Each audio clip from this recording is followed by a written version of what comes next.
دیکھیے ہم ایسے مقام پر کھڑے ہیں جس مقام پر ہمارے اکابرین کی طرف سے اٹھنے والی آواز پر ملک کا ہر مسلمان مرد عورت جو بھی بالغ ہے اس کو اپنے سارے کاموں کو چھوڑ کر کے اس کام میں لگنا چاہیے تھا۔ افسوس کہ ہم لوگ ایسی غفلت میں پڑے،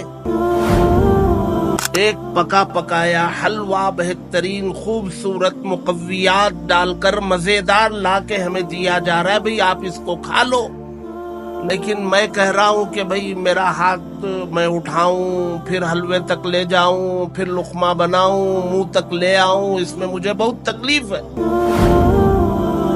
آپ اٹھا کر کے نوالا بنا کے منہ میں رکھ دو۔ اب ہمارے اکابرین نے منہ میں بھی رکھ دیا، اسکینر سب بنا کر کے سب بیچ دیا، گویا نوالا بنا کے منہ میں رکھا ہے۔ میں کیا کہہ رہا ہوں، چبانے میں تکلیف ہے، نگلنے میں تکلیف ہے۔ اب اس قوم کا کیا کیا جائے گا؟ جو 2 دن بچے سارے کاموں کو چھوڑ کر ہر فرد اپنا اپنے متعلقین کا ای میل جانے تک سکون کا سانس نہ لے۔ السلام علیکم ورحمۃ اللہ وبرکاتہ۔ وفد، آپ نے کچھ دنوں سے اس کے بارے میں بہت کچھ سنا ہوگا اور بہت کچھ نالج آپ کے پاس نہیں ہوگی۔ اسی کے تعلق سے اہم سوالات کے ساتھ آج میں آیا ہوں مولانا مفتی افتخار احمد صاحب کے پاس، جو جمعیت علماء کرناٹکا کے صدر پریسیڈنٹ بھی ہیں۔ حضرت، میں ڈائریکٹ سوال پر آنا چاہتا ہوں کہ وقف کیا ہے اور وقف کی جائیداد کیا ہے، مسلمانوں کی کیوں یہ زمینیں ہیں؟ بسم اللہ الرحمن الرحیم۔ وقف اس جائیداد کو یا اس ملکیت کو کہتے ہیں جن کو دینے والے نے اللہ کے نام وقف کر دیا، اللہ کے نام کر دیا ہے۔ دنیا میں اس کا کوئی مالک نہیں ہوتا، مالک اللہ ہوتے۔ ہاں، وقف کرنے والا اپنی ملکیت جب اللہ کے نام کرتا ہے تو ساتھ میں وہ مقاصد بھی بتاتا ہے کہ یہ اللہ کے نام پر تو ہے، دنیا میں کوئی مالک تو نہیں ہوگا، لیکن اس کو استعمال کہاں کیا جائے گا۔ مثلاً ایک صاحب نے زمین وقف کی اور انہوں نے کہا کہ بھئی اس پر مسجد بنائیں۔ اب یہ وقف بھی ہو گئی اور انہوں نے استعمال کے لیے متعین بھی کر دیا مسجد بنانا۔ کسی نے زمین وقف کی اور کہا کہ یہاں ہاسپٹل بننا ہے، کسی نے زمین وقف کی، انہوں نے کہا یہاں اسکول بننا ہے۔ تو جب وقف کر دیا جاتا ہے تو مالک اللہ ہوتے ہیں، دنیا میں اس کا کوئی مالک نہیں ہوتا ہے۔ ہاں، اب اللہ مالک ہو گیا، لیکن اس کی حفاظت کی ذمہ داری کس کی ہے؟ تو اس کی حفاظت کی ذمہ داری حکومت کی، مثلاً اسلامی ملک ہے تو حکومت کی ذمہ داری ہے۔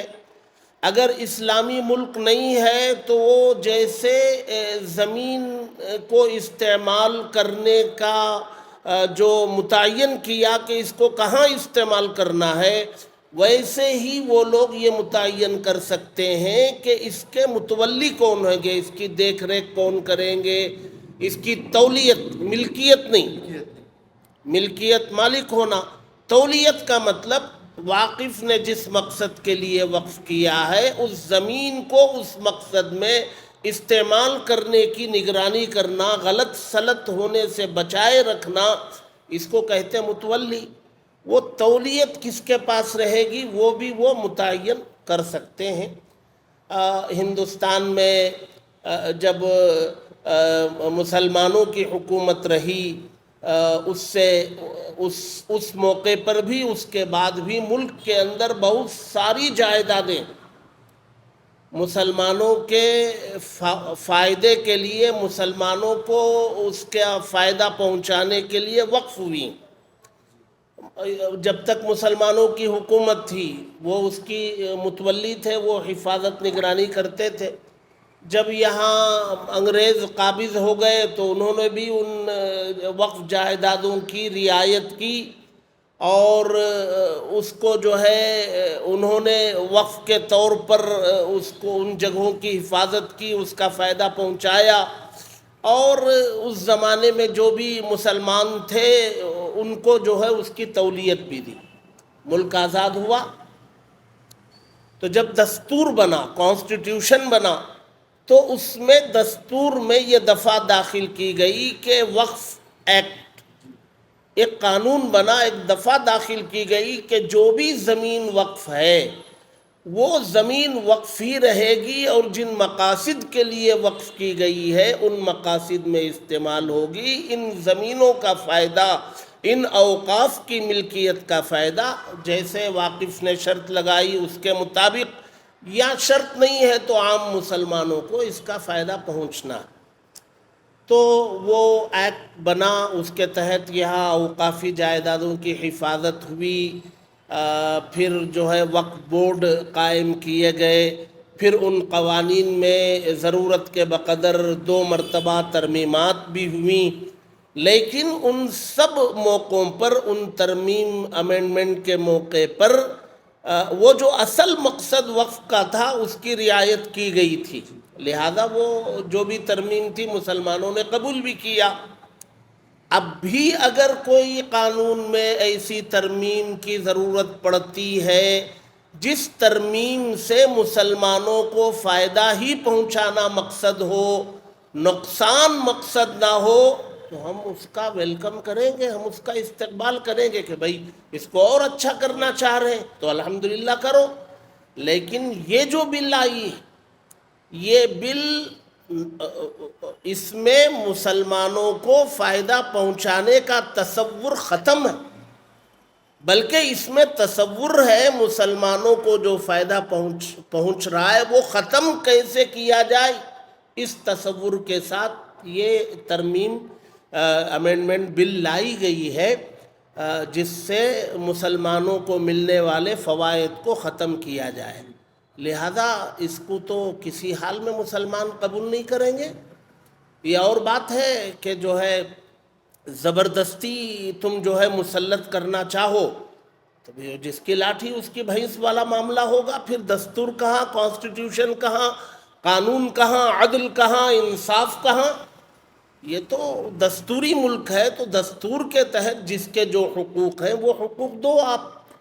تو مسلمانوں کو یہ حق ملا ہوا ہے، اس کی حفاظت کی ذمہ داری ملک کے مسلمانوں کی بھی ہے، حکومتوں کی بھی. مفتی صاحب، کیا ایسا کوئی اب تک لاپرواہی مسلمانوں کی طرف سے ہوئی جس کی وجہ سے ایک آزمائش ہمارے سامنے اگر کھڑی ہے کہ جو اس سے پہلے یہ پراپرٹیز تو جس طریقے سے آپ نے کہا کہ مسلمانوں کے کنٹرول میں تھی، وقف کے جو ذمہ دار ہیں وہ بھی مسلمان تھے، تو کہیں نہ کہیں بہت سارے جائیداد کے معاملے میں یہ بھی بات آتی ہے کہ کچرے کا کھنڈیر بن کر پڑا ہے جہاں پر صحیح جگہ سے یوٹیلائز نہیں کیا جا رہا ہے. کیا یہ جو مصیبت آئی ہے اسے ایک سبق حاصل کرنے کا وقت ہے یہ؟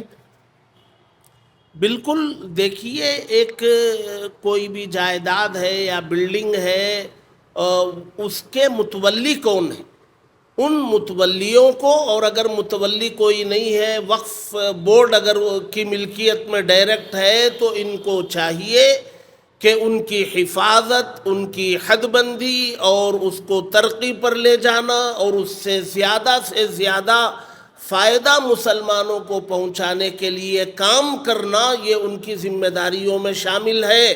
اگر متولی یا وقف بورڈ ان ذمہ داریوں کو پورا نہیں کرتے ہیں تو وہ خیانت کرتے ہیں، اللہ کی ملکیت کو نقصان پہنچانے کے جرم کرتے ہیں.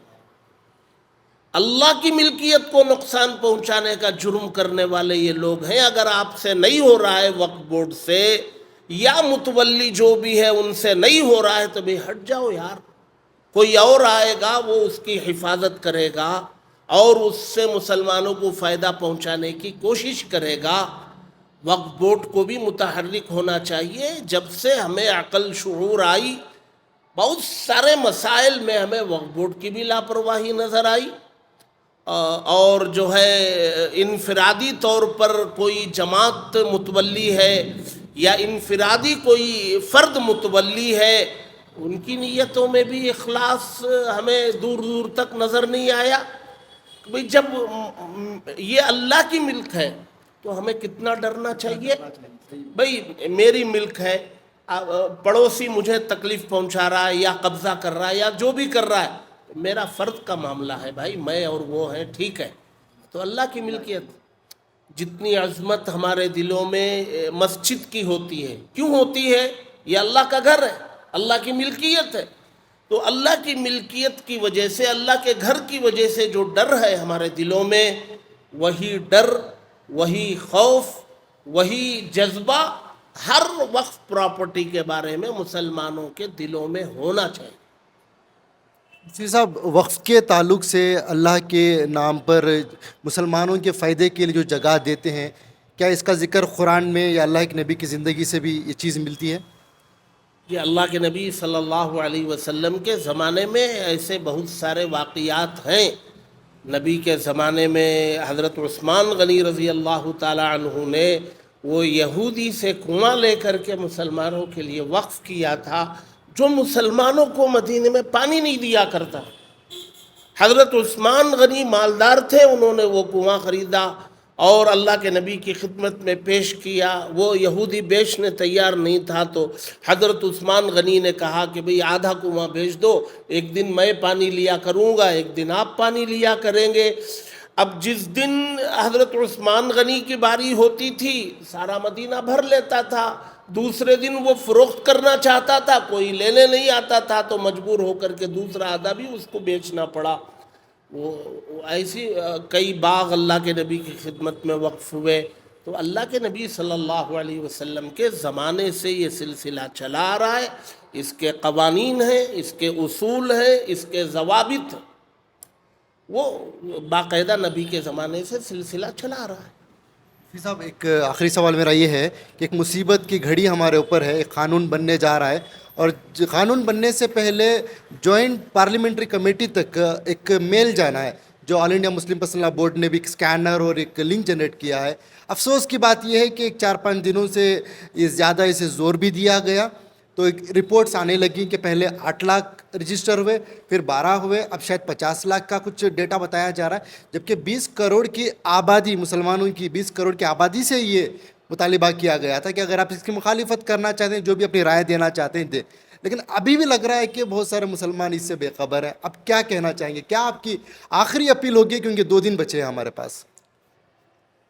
دیکھیے، ہم ایسے مقام پر کھڑے ہیں جس مقام پر ہمارے اکابرین کی طرف سے اٹھنے والی آواز پر ملک کا ہر مسلمان مرد عورت جو بھی بالغ ہے، اس کو اپنے سارے کاموں کو چھوڑ کر کے اس کام میں لگنا چاہیے تھا. افسوس کہ ہم لوگ ایسی غفلت میں پڑے.